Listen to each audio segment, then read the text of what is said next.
Good morning students, मैं हूं आपका क्लास टीचर विवेक मेवाड़ा। बेटा, प्रीवियस वीडियो में हमने चैप्टर 11 कॉनिक सेक्शन, जिसके अंदर मैंने आपको बताया था कि 4 पॉइंट्स होते हैं: सर्किल, पैराबोला, इलिप्स और हाइपरबोला। तो अपन सर्किल पढ़ रहे थे और सर्किल के अपने 3 क्वेश्चन रिमेनिंग थे। अपन ने 10, 11, 12 कर लिया था। आज अपन 13, 14 और 15 इन 3 क्वेश्चन को डिस्कस करेंगे, जिससे अपना सर्किल वाला टॉपिक फिनिश हो जाएगा आज।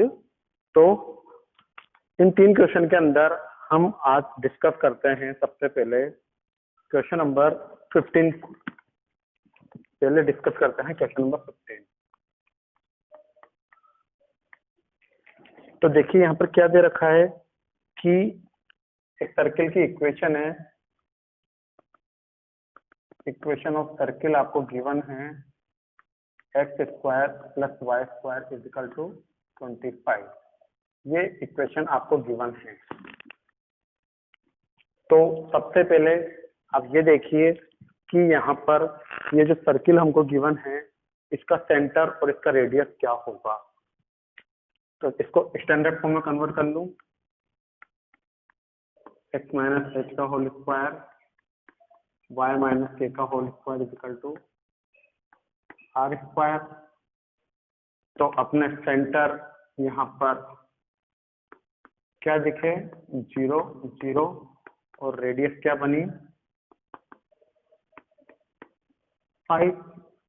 h की वैल्यू 0, k की वैल्यू 0, तो 0, 0 और रेडियस क्या हो गई, 5।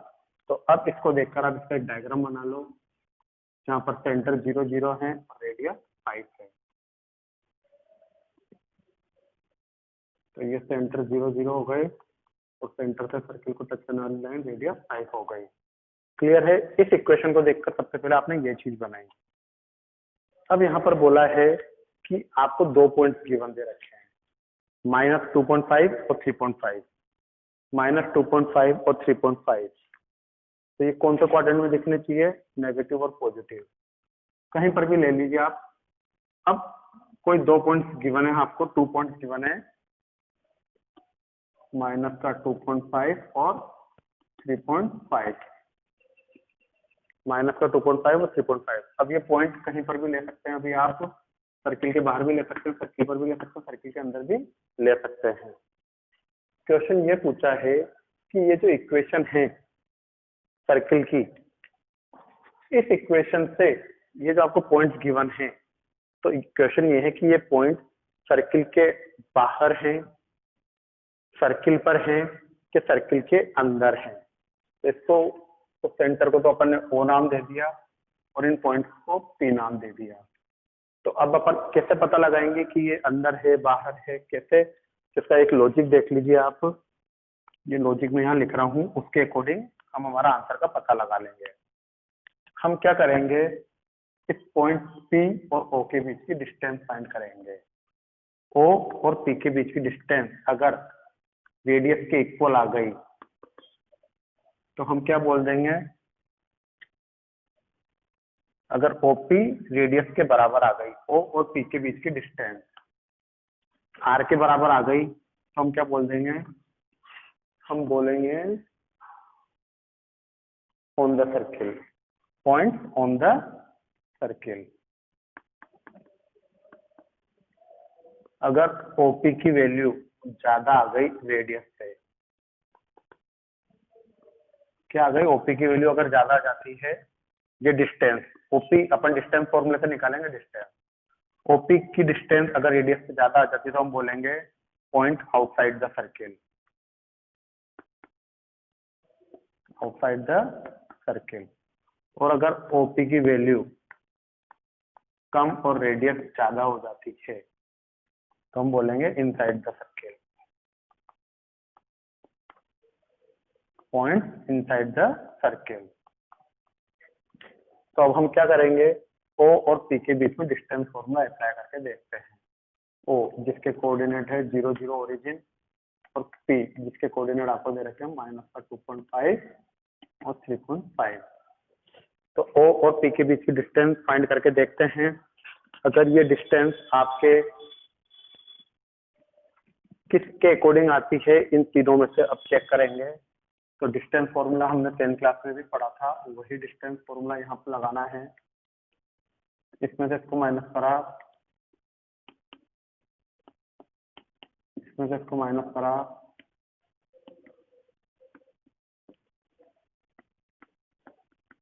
25 का स्क्वायर 625, तो 6.25, 35 का 1225, तो 12.25। तो ओपी कितना हो गया 18.5, 18.5। तो ये जो ओपी है 18.5 क्या होगा, लगभग आपका √16 होता है 4 और √25 होता है 5। तो 16 और 25 के बीच में लगभग अप्रोक्सीमेट ले लो इसको 4.2, अप्रोक्सीमेट ले लिया अपन ने। ओपी कितना आ गया 4.2। तो अब देखिए आपकी रेडियस आपको दे रखी है कितनी, सेंटर से सर्किल को टच करा, रेडियस है 5 लेकिन ओपी है 4.2। तो यहाँ पर अपन को इस क्वेश्चन में रेडियस बड़ी है और ओपी कम है। तो देखिए रेडियस बड़ी और ओपी, फोर्थ वाला पॉइंट, रेडियस है 5 और ओपी कितना आया 4.2।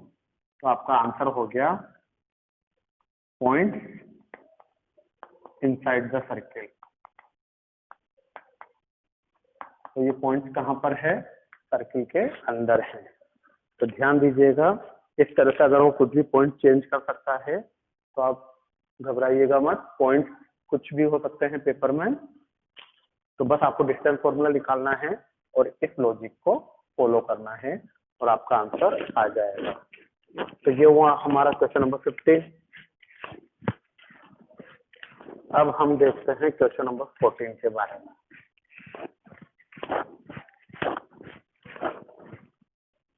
क्वेश्चन नंबर 14 में हमको बोला है एक सर्किल की इक्वेशन बनाओ जिसके सेंटर 2,2 है। एक सर्किल है जिसके सेंटर 2,2 है और सर्किल कहाँ से पास हो रहा है 4,5 से। सर्किल के ऊपर कहीं पर भी पॉइंट ले लीजिए, सर्किल कहाँ से पास हो रहा है 4,5 से। तो बताइए इक्वेशन ऑफ सर्किल क्या होगी।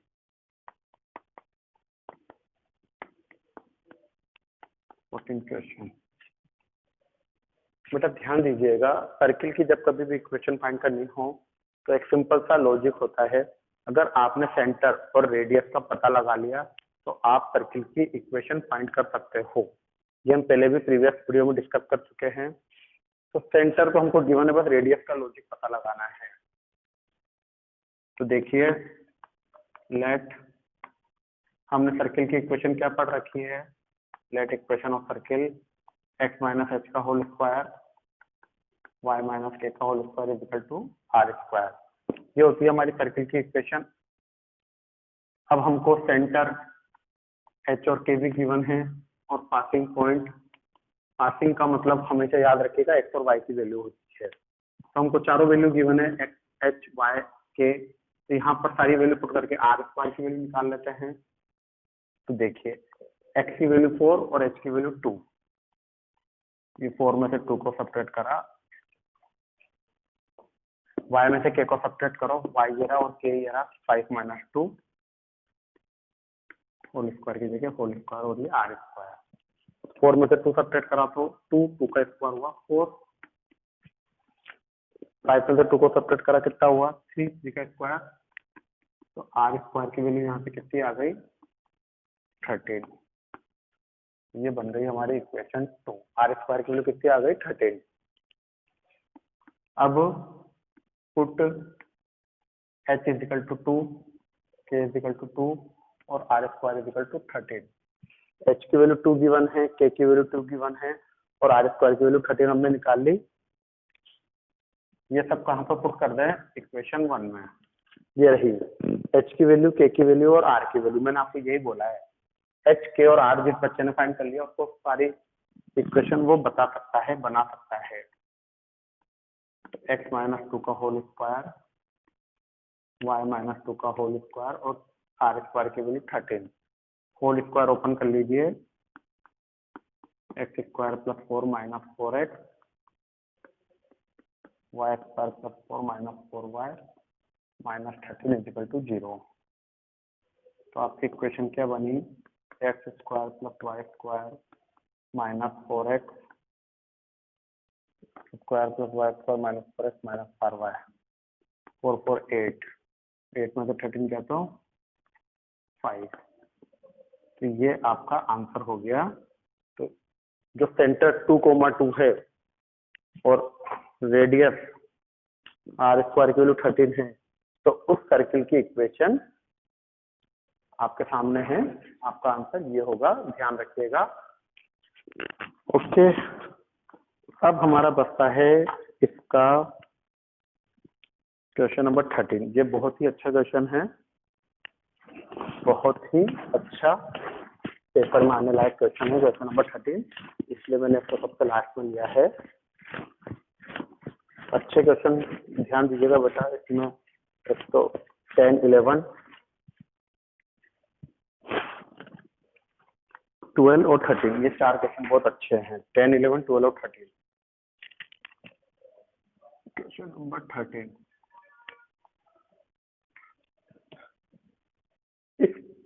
इस क्वेश्चन के अंदर एक पॉइंट आ रहा है बेटा, उस पॉइंट पे फोकस करिएगा। इसमें एक पॉइंट आ रहा है इंटरसेप्ट, और ये टॉपिक है आपके चैप्टर नंबर 10 में। तो मैं आपको यहाँ पर पहले इंटरसेप्ट का मतलब समझा देता हूँ। आपके 10 चैप्टर में लाइन की 5 फॉर्म आएगी, 5 फॉर्म आएगी आपके लाइन की, जिसमें से एक फॉर्म है इंटरसेप्ट फॉर्म।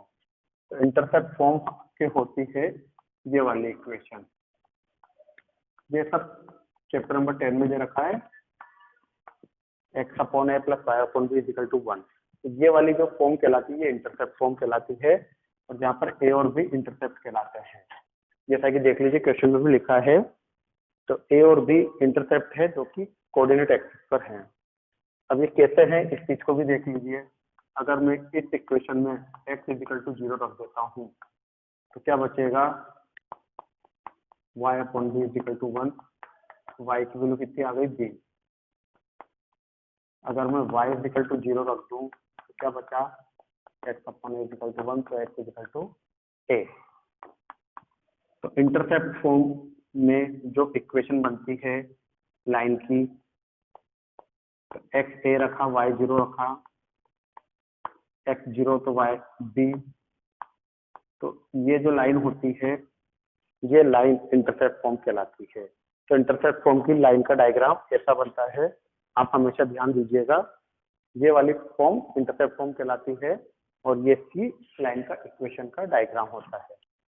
तो ये चीज हमारे यहाँ पर चैप्टर नंबर 10 की थी, जो कि इस क्वेश्चन में आएगी 13 क्वेश्चन में।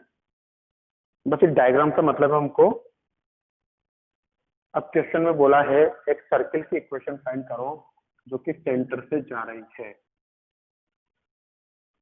सर्किल की इक्वेशन फाइंड करो, एक ऐसा सर्किल जो कि सेंटर से गुजर रहा है।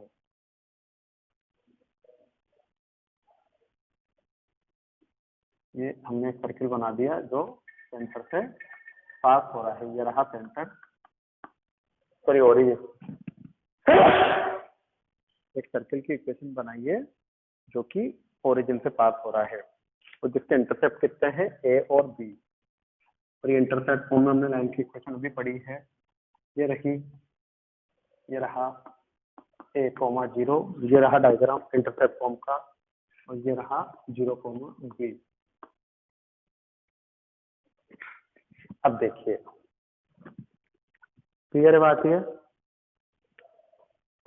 अब ये चीज हो गई इसकी सेंटर। अब सेंटर क्यों ही 9th क्लास से ध्यान दीजिएगा, आपने 9th क्लास में पढ़ा था angle in semi circle is right angle. Diameter से सर्किल पे बनने वाला एंगल हमेशा 90 डिग्री होता है। तो ये देखो यहाँ पर 90 डिग्री का एंगल बन रहा है, ये एंगल 90 डिग्री का बन रहा है। यहाँ पर थोड़ा सा आगे पीछे हो गया, कोई दिक्कत नहीं है। ये एंगल 90 डिग्री का बन रहा है, तो इसके 90 डिग्री बनने से ये चीज डायमीटर हो गई। 9th में पढ़ा था आपने कि डायमीटर से सर्किल पर बनने वाला एंगल हमेशा 90 डिग्री का होता है। तो ये चीज अब आपके क्या कहला गई, सेंटर। सेंटर सी, क्या नाम दे दिया, सी।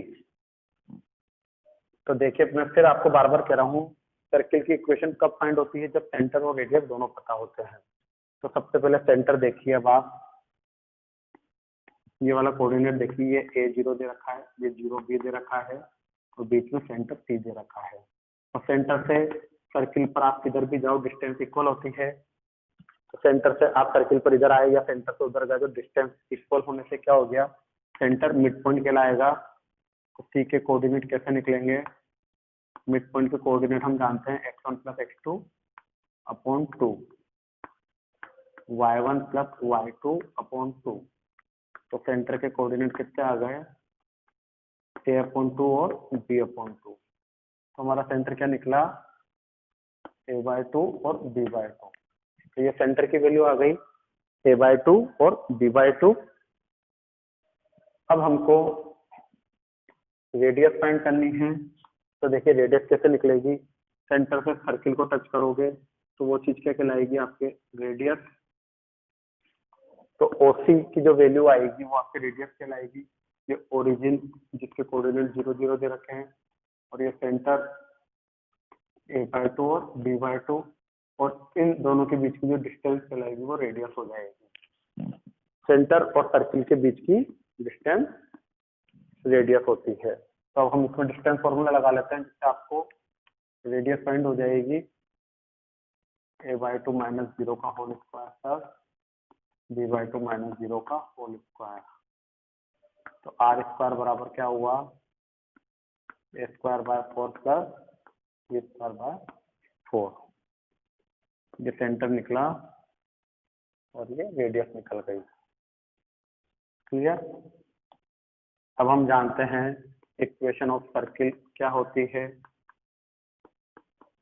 x - h का होल स्क्वायर y - k का होल स्क्वायर = r²। h और k की वैल्यू हमारे पास है ही सही, सेंटर h k कहलाता है।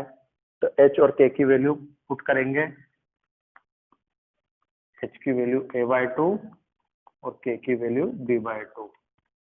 तो h और k की वैल्यू पुट कर दी, और r² की वैल्यू इक्वेशन 2 से a²/4 और b²/4, ये भी मैंने यहाँ पर पुट कर दी। अब इसको मैं यहाँ पर ओपन कर लेता हूँ,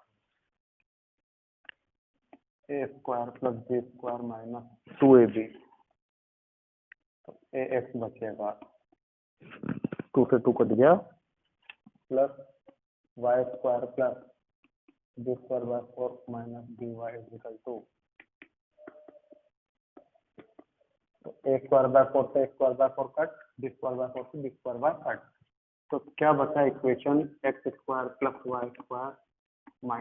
ax - by = 0। तो ये है हमारे एक ऐसे सर्किल की इक्वेशन जो ओरिजिन से पास हो रही है और उस सेंटर पे बनने वाली इक्वेशन यहाँ पर हमने फाइंड कर ली है इसके थ्रू। तो बेटा कल आपका जो टेस्ट होगा, जो कल नहीं परसों के दिन जो आपका टेस्ट होगा, आप उस पर ध्यान दीजिएगा कि 9:30 बजे आपको पेपर मिलेगा, 11 बजे आपको टाइमिंग खत्म हो जाएगा, मैं आपको 10 मिनट एक्स्ट्रा दूंगा। और मैंने आपको जो चैप्टर बताए हैं उन टॉपिक को आप अच्छे से तैयार करिएगा। तो बेटा प्लीज अच्छे से आप तैयार करके पेपर दीजिएगा, और नेक्स्ट डे या उसी दिन आपको स्कूल के गेट पर वो कॉपी, हार्ड कॉपी आपको सबमिट करवानी है। सबमिट करवाने के बाद वो कॉपीज हम चेक करेंगे और फिर आपको हम आपके नंबर बताए जाएंगे। तो प्लीज बेटा अच्छे से तैयारी करिए। Okay, goodbye student.